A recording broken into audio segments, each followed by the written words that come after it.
Mas desde o início do mundo, quando houve o pecado, aconteceu o pecado aqui nesta terra, e Deus prometeu, Gênesis 3,15, dizendo que eu vou colocar inimizade entre a serpente e a mulher. Então vocês são amigos agora, eu vou ter que quebrar esse ciclo. E esse ciclo deveria ser quebrado pelo Messias. O Messias viria, a primeira promessa do Messias, Gênesis 3,15. E o diabo já ficou esperto, porque o que ele queria mais na sua vida era que essa amizade não fosse quebrada e que os planos de Deus fossem frustrados. Ele não conhecia todos os planos de Deus e não conhece ainda hoje todos os planos de Deus. Muita coisa ele sabe, mas tem muita coisa que ele não sabe, nem imagina. Quando Deus instituiu a igreja, e Paulo chama isso de mistério nas suas cartas, um mistério que foi revelado para ele como profeta, como escritor. O diabo não sabia o que Deus ia fazer. O povo estava praticamente desfeito. Como uma nação de Israel ia chamar a atenção de todo mundo? Não ia mais. Eles estavam dominados. Então Deus aparece com a igreja, frustra os planos de Satanás. Então desde o início, quando os primeiros filhos nasceram de Adão e Eva, ele acreditava que um deles fosse o Messias, e possivelmente carregou em cima de Abel todo o ódio que agora, pelo pecado motivado de Caim, para destruí-lo. Se esse é o Messias, vamos destruí-lo. E pela história da humanidade, todo aquele que aparecia e poderia ser um Messias era destruído, ou era trabalhado, ou se trabalhava contra ele. E vários você pode imaginar: Gideão, Abraão, Jacó, José. Esse daí é o Messias, vamos destruí-lo. E outros, e a história vai passando um por um. Moisés talvez tenha sido o mais procurado. Esse é o Messias, tem que acabar com ele. E o diabo trabalhou para que o Messias não nascesse. E agora nós já estamos próximo do nascimento de Cristo. Jesus haveria de nascer em breve, e o diabo já imaginava isso desde as profecias de Daniel. Ele podia ter um cálculo mais ou menos. Nas profecias de Daniel aparece o fato de Jesus morrer na metade da semana, e ele entendeu isso e calculou mais ou menos a plenitude dos tempos, e dificultou tremendamente. Quando Jesus nasceu, ele usou a mesma estratégia que usou com Moisés. Vamos ter um decreto para matar todas as crianças. E Jesus não foi morto, Jesus nasceu e cresceu, e agora ele se torna pronto fica pronto para o ministério aos 30 anos. Ele leva Jesus, ou acompanha Jesus lá no deserto, e lá no deserto tem as 3 tentações. Então não deu sossego para Jesus em nenhum momento, e Jesus morreu. Sua maior preocupação é se ele iria ressuscitar. E Ellen White, comentando isso, diz que os anjos maus estavam em cima ali do local onde Jesus foi colocado na tumba. Mas os anjos de Deus destruíram essa possibilidade de ele não se levantar mais. Ele ressuscitou. E aí Satanás mudou a estratégia completa. Jesus nasceu, Jesus morreu, mas o meu trabalho agora vai ser não permitir que ele nasça no coração das pessoas. Então hoje ele está trabalhando nisso. Ele está dificultando de todas as maneiras que Jesus nasça em nosso coração. E o que a gente pode aprender com o Natal é isso: é Jesus nascendo em meu coração. Mas o verdadeiro Jesus, quem é o verdadeiro Jesus? Eu posso fazer uma ideia de Jesus equivocada? Eu posso me relacionar com Deus que não é de fato Deus real? Eu posso. E a minha visão de Deus, no caso de Jesus, ela é diretamente proporcional à minha relação com Ele. E eu quero convidar você para abrir sua Bíblia aí em Mateus capítulo 5. Vamos tirar um quadro de Jesus. Vamos fazer um recorte de Jesus. Essa palavra é muito usada hoje, né? Vamos fazer um recorte de Jesus, da imagem de Jesus. Porque conforme a imagem de Jesus que eu tenho na minha cabeça, É dessa maneira que eu vou me relacionar com Ele. E pode ser que aqui, não sei quantas pessoas tem, 1000 pessoas, sei lá, mais. Talvez haja 1000 imagens de Jesus. Há aqueles que estão começando agora a conhecer Jesus. Eles têm uma imagem diferente daqueles que já estão há 50 anos. E pode ser que esses que estejam começando agora tenham uma imagem mais real, mais verdadeira, com pouco tempo, do que aqueles que têm muito tempo. E que criaram uma imagem de Jesus que não é real. Criaram uma imagem para eles. E o trabalho de Satanás é esse: não, fica na igreja, mas tem a imagem errada de Jesus. Se relacione diferente com Ele. Não se relacione como um Deus real, maravilhoso. Esse é o título de hoje: Maravilhoso Jesus. Aquele que é apresentado por Isaías: Conselheiro, Príncipe da Paz. Qual é a imagem que eu tenho na minha mente de Jesus? Alguns têm a imagem de um Deus policial, né? É aquele que fica sempre ali de prontidão. Você não passa o farol vermelho porque o policial está ali. Mas se ele não estivesse ali, você passaria. Alguns imaginam isso de Deus. Alguns vão se esconder de Deus como as crianças, como as minhas netas fazem. A pequenininha, quando vai se esconder, ela fecha os olhos. Então, porque eu não me vejo, outros também não estão me vendo. Alguns agem com Deus assim, trabalham no escuro. Quando nós viemos à África como missionários, fomos sequestrados, os guerrilheiros foram à casa do médico, primeiro e depois na minha casa, para nos levar aí para uma viagem maluca. E o médico disse assim: vocês não podem voltar amanhã, porque à noite a gente não faz nada bom. Aí eles invadiram a casa dele, entraram e levaram tudo. Realmente a noite é para dormir, né? E há pessoas que trabalham na noite, mas não na noite do escuro físico. Acham que estão vivendo uma vida que Deus não consegue enxergar, porque fecham os seus olhos. Deus não está vendo. Quando vão fechar um negócio, quando vão namorar, quando vão dialogar, quando vão assistir um jogo, quando na roda começam a contar piadas, né? Porque diz que crente não conta piada, conta anedota. E a gente fecha os olhos e acha que Deus não está vendo. A gente tem um Deus. Outros acham que Deus é um Papai Noel. A gente, quando era pequeno, meu pai levava, tudo em casa era uma vez por ano. Levava a gente uma vez por ano para comprar roupa na Mesbla. Procura no Google, você vai saber o que é isso. Era uma loja de departamentos. Só que a gente cortava o cabelo lá.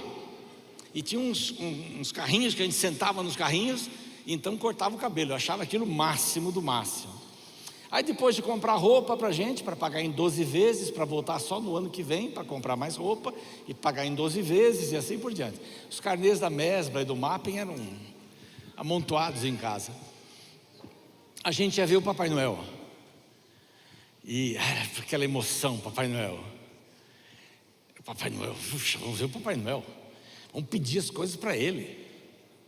E tinha aquela fila, só que a gente começava a ficar nervoso quando chegava a vez da gente. Por quê? O Papai Noel ia perguntar se a gente tinha sido bonzinho. E ele perguntava: foi bonzinho esse ano para mamãe e papai?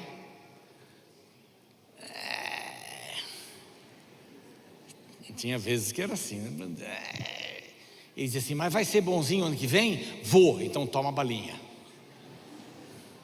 Aí eu descobri que não importava a resposta, eu ganhava balinha. Porque ele ia sempre perguntar: e o ano que vem? O ano que vem vai tudo melhor. Então muita gente acha que Deus é um Papai Noel, sabe? Sempre sorrindo, sempre acenando e dá balinha no final. Não importa o que você faça, ele vai dar balinha. Outros acham que é um cão pastor.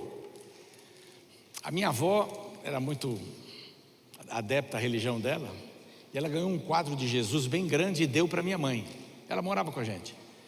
E minha mãe colocou aquele quadro de Jesus, tinha um coração bem no meio, na sala.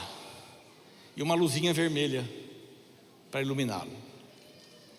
Ele era novo em casa e eu gostava de brincar. Em casa tudo era uma vez por ano. Minha mãe limpava a cristaleira uma vez por ano. Ele ficava fechado o tempo todo. E aquele monte de bibelôs fantásticos que chamavam a gente para brincar. E havia também uma coleção de conchinhas e tal. E meu pai tinha uma coleção de garrafinhas de bebida alcoólica, pequenas. E eu descobri um dia onde estava a chave. E eu ia brincar lá. Minha mãe ia para o quintal e eu ia brincar e tal. Aí eu descobri que dava para desatarrachar um pouquinho a bebidinha. Tomava um golinho, completava o resto de água. Não façam isso em casa. Não façam isso em casa. Fechava, ninguém via, era só uma vez por ano, meu pai não bebia. E brincava. Aí chegou o dia que o quadro estava lá e eu não percebi. E tinha uma coisa estranha. E o quadro, e quando eu olhei para o quadro, sabe aqueles quadros que os olhos acompanham a gente? Já viram isso?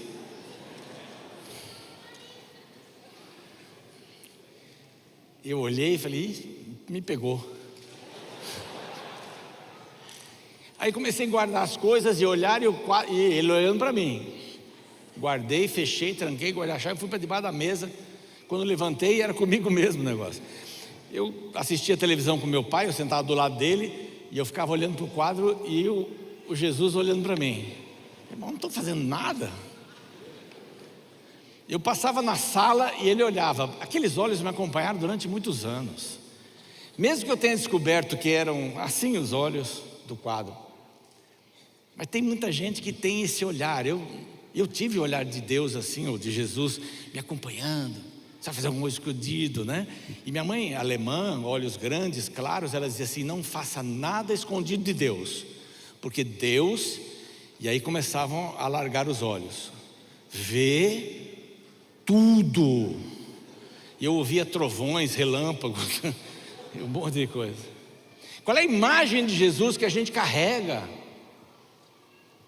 É daquele que anota tudo, é daquele que conta os fios de cabelo para saber se você está tingindo os cabelos, se você está usando roupa tal, se você está fazendo isso, está comendo isso aqui, está tudo anotado. Ele não vê a hora de anotar alguma coisa sobre você. Aí então Mateus, extraordinariamente, inspirado pelo Espírito Santo, usa 2 versinhos que eu queria compartilhar com você. Mateus 5, 1 e 2. A gente conhece bem o 3 para frente, né? Do 3 para frente. Bem-aventurado, bem-aventurado, essa é a parte linda. Geralmente antes de um texto muito grande, muito forte, tem alguma coisa que introduz, que é muito importante, e nesse caso é muito importante. Aqui é como se Mateus estivesse fazendo um recorte de Jesus, para que você e eu entendêssemos mais a respeito dele. É esse Jesus aqui que vai estar em nosso coração. É esse Jesus que vai nos livrar. O africano saiu de casa para visitar um amigo. E ele sabia que devia levar comida. Porque a primeira coisa que o amigo olharia era para a sacola de comida. Para saber quanto tempo ele ia passar ali. E ele foi, feliz da vida. E lá no meio do caminho ele começou a chupar laranjas. Ele descascava a laranja com a boca. Ia cuspindo, ia esmagando a laranja, era uma festa. Aí ele disse, não vou chupar mais, tinha tirado a laranja da sacola, colocou no bolso e continuou. Só que ele não sabia que estava entrando no território da mamba preta. Uma das piores cobras do mundo, uns 3 metros, o veneno que acaba com qualquer vítima em pouco tempo. E a mamba, ela quando está cuidando do seu território, ela cuida mesmo. E ele entrou no território da mamba e a mamba correu atrás dele. E ele estava feliz da vida. De repente se encontra com a mamba. Ela prepara-se para o bote, ele vê que era uma mamba. Mamba disse assim, bom, se correr, o bicho pega, se ficar, o bicho come. Eu não vou correr. E a mamba o atacou e deu bom no chão e foi embora. E ele ficou pensando, 5 minutos de vida, o que eu posso pensar? E foi pensando, e passaram 5, 10, 15, 20. E ele disse, mas eu não morri ainda. E quando ele se levantou para ver onde ela tinha mordido na laranja. Todo o veneno dela ficou na laranja. Eu gosto muito dessa história, que eu ouvi lá na África. E eu gosto de dizer uma coisa, que essa laranja quem é? Jesus. O diabo vai fazer de tudo para você se decepcionar com Deus, de você brigar com Deus, de você não querer mais a Deus, de você não entender quem é Deus. Ele confunde a mente da gente, e confunde a mente da gente com versos bíblicos, até com pessoas que pregam, para que a gente não tenha uma visão correta. E Mateus dá essa visão correta. Olha aqui, olha o texto. Alguns colocam Jesus, algumas versões aparece a primeira palavra Jesus, outras vendo. Vendo Jesus as multidões, subiu ao monte, e como se assentasse, aproximaram-se os seus discípulos, e ele passou a ensiná-los, dizendo. E aí vem as bem-aventuranças. Isso é um recorte de Jesus. Jesus, vamos começar por aí. Jesus vem de Josué, a salvação vem de Jeová, ou Jeová é a salvação. Olha que nome mais lindo. Tem algum Josué aqui, não? Tem? Tem? Nenhum Josué? Bom, pronto. Então, sugestão para o nome do seu filho, você que está grávida e não sabe. Menino Josué. Mas um nome lindo, vem da raiz. Jesus era um nome comum, muito comum. E o texto, ele vem começando com Jesus. Aqui está vendo Jesus. Jesus era uma pessoa que tinha um nome muito comum, o nome não afastava, não tinha título. Esses dias me apresentaram alguém e eu falei, fulano, muito prazer fulano, e disse o nome dele, e disse assim, fulano não, doutor fulano. Assim, perdão, doutor. Sem complicação. Tem gente que já afasta com o nome, e Jesus aproximava com o nome. Era uma pessoa simples, filho de carpinteiro. Em outro lugar está lá, esse não é o filho de José, o carpinteiro? Quer dizer, alguém simples, alguém de fácil acesso. Mateus coloca o nosso Salvador como alguém de fácil acesso. O diabo complica, e ele quer que a gente entenda ou compreenda que ele é de difícil acesso, que eu tenho que ser bom para ser aceito por ele, que eu tenho que fazer coisas boas. Não, primeiro eu sou salvo, depois eu sou bom. Eu não sou bom para ser salvo, jamais. A graça de Cristo me faz ser salvo quando eu aceito. A bondade é depois. Jesus, simples acesso, vendo as multidões. O verbo ver no grego tem vários verbos ver no grego. No português tem ver e enxergar, né? Olhar. Ver você vê, enxerga você vê profundamente. Então aí tem uma variação. O hebraico, poucas palavras para muita coisa. O grego, muitas palavras, cada uma para uma coisa diferente. E o ver é assim. E esse verbo ver aqui é o ver detidamente. Você viu fulano na igreja? Vi. Ele estava com a esposa? Então não percebi. Você viu fulano na igreja? Vi. Ele estava com uma camisa vermelha, estava com a esposa e os 2 filhinhos sentados na terceira fileira. Aí você viu bem, né? Esse é o ver deste verbo. Jesus vendo as multidões. Multidão é composta de gente diferente. A multidão não é composta só de gente que a gente gosta. A vida não tem só gente que a gente gosta. Tem? Você tem parentes. Tem parentes que a gente gosta muito.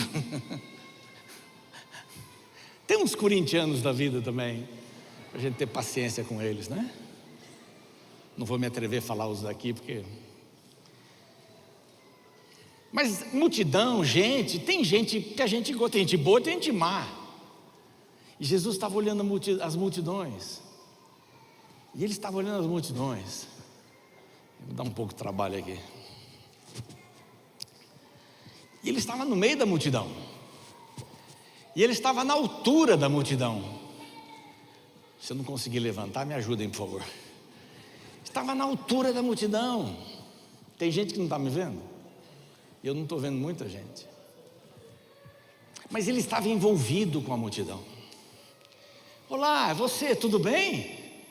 E esse menino aí, de quem é? O pai que apresentou a criança hoje aqui, estava com uma menina linda, né? Estava de azul, não sei o nome. Mas eu olhei para ele e falei assim, quer vender? Ele olhou feio para mim. Estou brincando. Imagina vender uma coisa dessa, né? Multidão, que menina linda. Está sentado talvez perto de alguém que você não conheça, de alguém que você conheça, na frente. Você nunca viu, lhe cumprimentou, multidão. Tem gente boa aqui dentro? Tem. Tem gente que não é tão boa assim? Tem. Isso é multidão. Mas Jesus, com respeito, olhava detidamente a multidão. Porque esse era o negócio de Jesus. Ele não se afasta de gente boa, gente má. Ele não faz assim, bom, você não deve ser gente boa. A cor da pele, a cultura, a idade. Nada disso atrapalhava Jesus. Porque o ser humano era o ser humano. Novo, velho, desempregado, doente, era tudo igual para Jesus. Ele tratava as pessoas com dignidade. Não é bonita essa frase? Tratar pessoas com dignidade. Não é porque você está mal vestido que eu devo ignorar você. Não é porque você tem um defeito, não é porque você está carregando alguma coisa não muito boa. Nada disso. Jesus estava no meio da multidão. Aí a Bíblia diz assim, ele subiu para o monte. Ele não se afastou da multidão. Ele subiu para individualizar. Quando lhe chamam pelo seu nome é uma coisa muito boa. Eu estava fazendo semana de oração no IPAI. E aí uma menina quis falar comigo.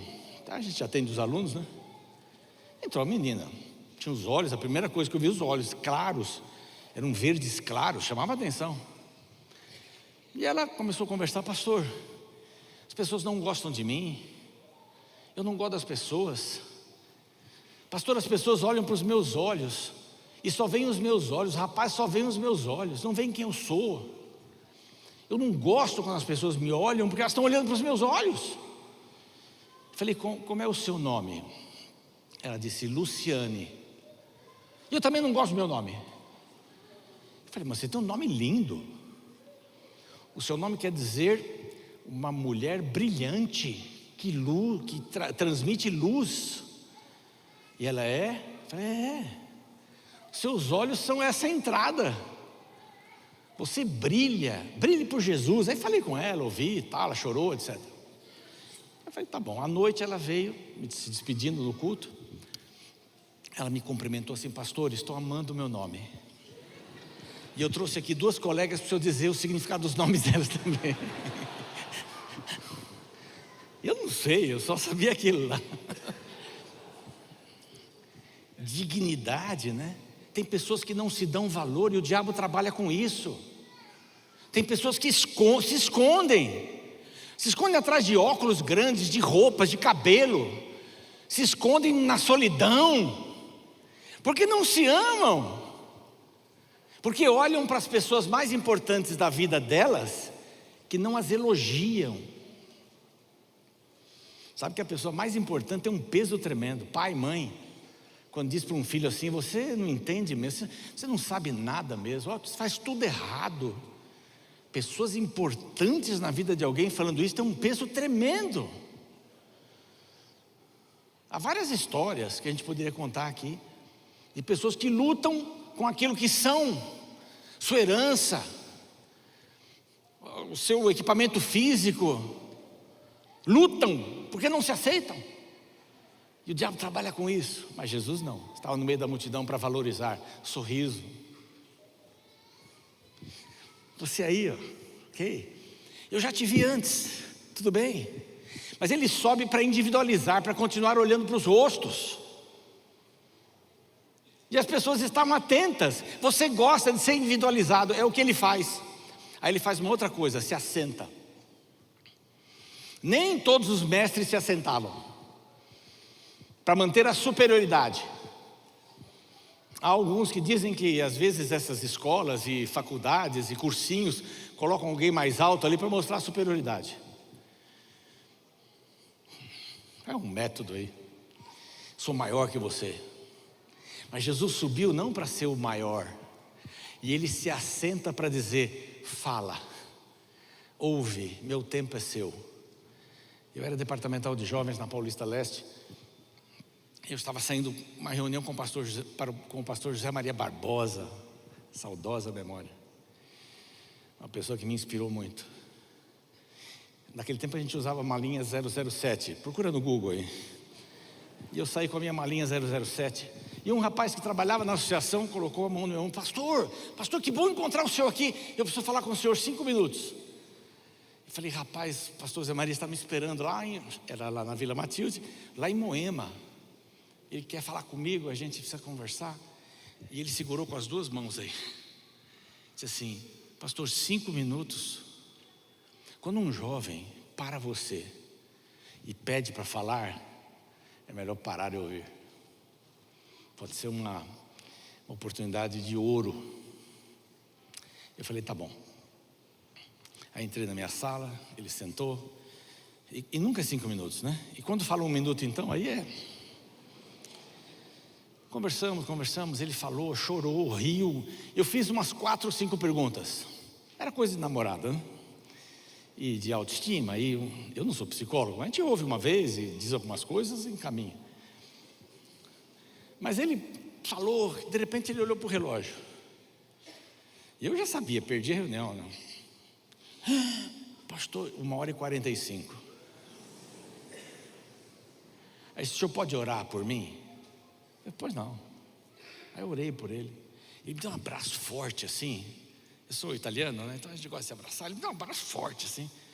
E disse: pastor, e olhou bem para os meus olhos: obrigado pelos seus conselhos. Eu não falei nada. Eu fiz umas perguntas. O que ele precisava? Pastor José Maria Barbosa costumava dizer assim: nós temos 2 ouvidos e uma boca, e Deus fez assim para dizer para a gente qual era a proporção que a gente devia usá-los.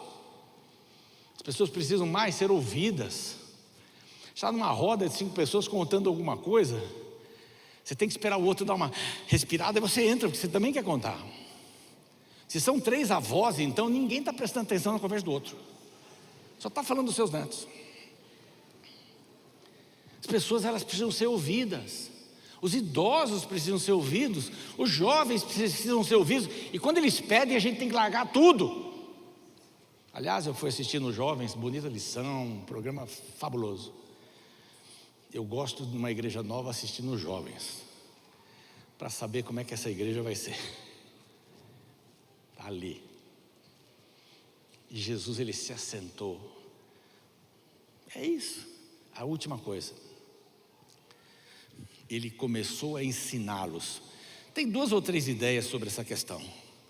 Jesus chama os seus discípulos, fala para eles: bem-aventurado esse, bem-aventurado aquele. Aí eles saem, organizam os grupos e falam para aquele grupo.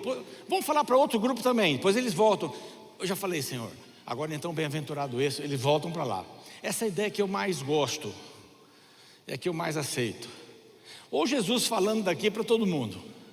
Mas imaginem que didática para os seus discípulos, que aprendizado para os discípulos. Estavam repetindo. Repetitium is mater studiorum. Repetição. Eles aprendiam quando falavam. Incrível. Mas Jesus aqui passou a ensiná-los, os discípulos e toda a multidão. O que é ensinar para Jesus? Se você pensou é transmitir conhecimento, você não está errado totalmente. Mas Jesus, ele ensinava com a vida dele. Com a vida era importante. Ele dava um pedaço da vida. Todo mundo que passava por ele e falava com ele, saía com um pedaço dele. É isso que o diabo não quer, que você saia com Jesus. Quando você abre a sua Bíblia, não dá uma dor de cabeça para ler a Bíblia? Você vai ler à noite, já sentado na cama, está quentinha. Você abre, onde que eu vou estudar? Salmos. Salmo 119, esse é meio grandinho. Deixa eu ver um outro. Salmo 117, muito pequeno, tem que ler mais. Salmo 23. Acho que eu já li ontem, mas tudo bem, tem que repetir a Bíblia, né? Aí você começa, o Senhor é meu pastor, nada. Antes do vale da sombra da morte, você já foi. É fácil ler a Bíblia? Não diga que é fácil, porque não é. O diabo não quer isso. Ele não quer que Jesus nasça no seu coração. O Jesus real, verdadeiro, está na Bíblia. O Jesus real, verdadeiro, não está em a natureza. A natureza só diz que Deus é amor. Ela não conta a história da salvação. É a Bíblia quem conta a história da salvação. E eu preciso me encher da Bíblia. Guardei a tua palavra no meu coração para não pecar contra ti. E é esse o caminho. E o que era ensinar para Jesus? Jesus ia marcando as pessoas. Ele ia criando gatilhos. Essa é uma palavra meio técnica aqui, né? Jesus ia marcando, fazendo gatilhos nas pessoas, colocando gatilhos. Olha as aves do céu. Que lindas. Olha, elas não trabalham, mas o Pai que está no céu cuida delas. Olha os lírios. As crianças, deixem as crianças virem. As pessoas ouvindo, as crianças são importantes. Jesus ia marcando as pessoas, para que quando elas passassem por algum momento, algum lugar, vissem alguma coisa, ficassem marcadas. A Bíblia é um livro que marca pessoas, e a gente não é mais marcado porque não lê a Bíblia. E essas marcas vão melhorando a vida da gente, vão dando uma perspectiva diferente. Quando você lê a Bíblia, você tem uma perspectiva diferente das coisas. Você sabe de onde veio, onde está, para onde vai. E Jesus marcava as pessoas. Esse é Jesus. Isso é um recorte de Jesus. Tem mais coisas para você levar para casa e pensar nesse Jesus maravilhoso.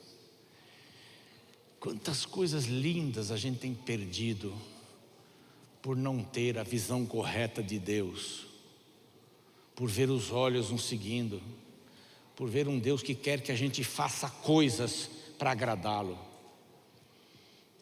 Como aprendemos dos nossos pais: agora você está bonzinho, vai ganhar. E a gente acha que Deus é assim, que a primeira imagem que a gente tem de Deus são nossos pais. É esse Jesus maravilhoso que quer estar com você no Natal, na ceia do Natal. O que vai ser mais importante ali? O peru da Super Bom?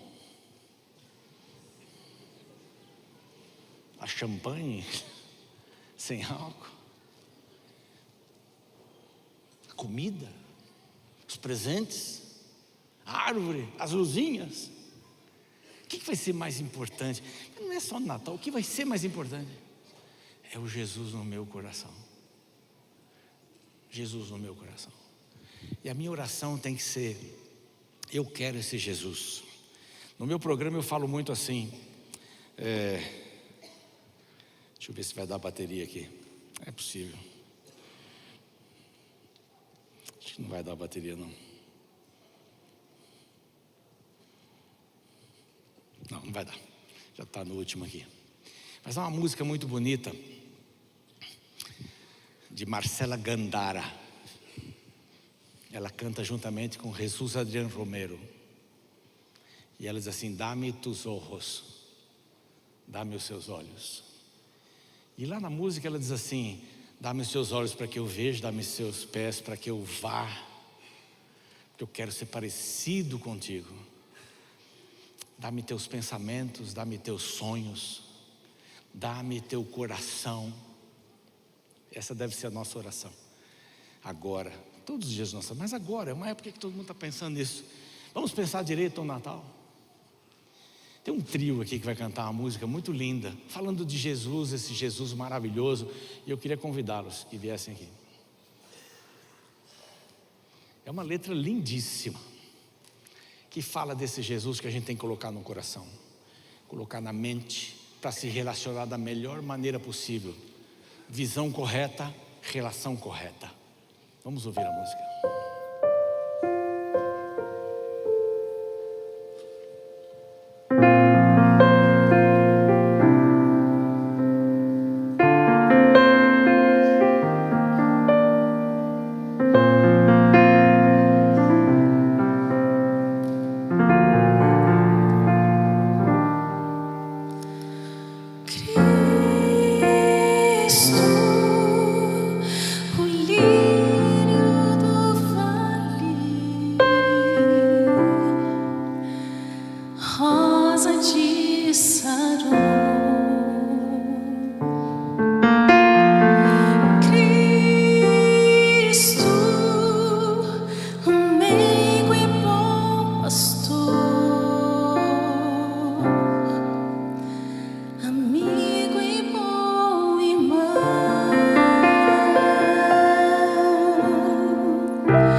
esse Jesus de quem a gente está falando?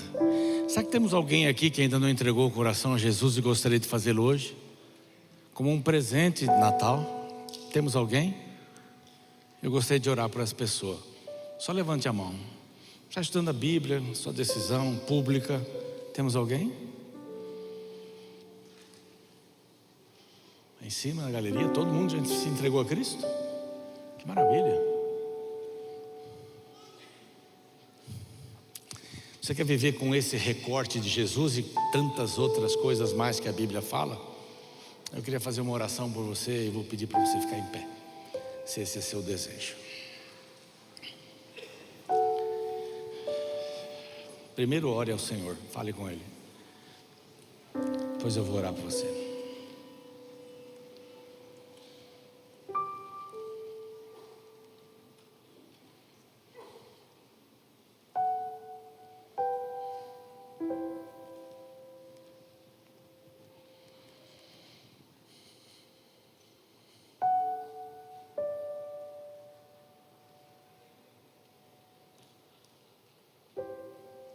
Senhor, esse recorte de Jesus nos ensina que Ele é de fácil acesso, nos ensina que Ele fica olhando para a gente com carinho, com amor. Ele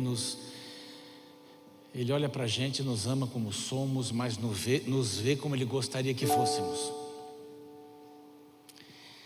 Ele subiu, Ele está no Teu reino, Pai, para poder individualizar-nos, porque aqui na terra Ele estava embaraçado com a humanidade, Ele não podia estar em todos os lugares. Então Ele ressuscita, Ele sobe, Ele se assenta. Não há ninguém no mundo que vai nos ouvir mais tempo do que Ele. E Ele nos ensina com esses gatilhos e marcadores da Tua palavra para a gente viver na presença dEle sempre. Que nós possamos ser esse Jesus à medida que esse Cristo estiver em nós. Que sejamos esse Jesus para outras pessoas. E nisto conhecerão todos que sois meus discípulos. É a palavra, é a promessa. Que ao sairmos daqui sejamos esses mini Cristos. Em casa, fora, vizinhos, trabalho, escola, em qualquer ambiente. E quando formos festejar o Natal, que não seja o Natal das novelas, dos filmes, só troca de presentes, papais noéis, mas que paremos e possamos ler a história do nascimento e fazer daquele o momento mais importante e presentearmos o Senhor Jesus com aquilo que Ele mais quer da gente. Não é nem ouro nem prata, mas é o nosso coração. Fortalece a nossa vida, Pai, em nome de Jesus, amém. Amém. Pode se sentar. Deus abençoe a todos, um Feliz Natal.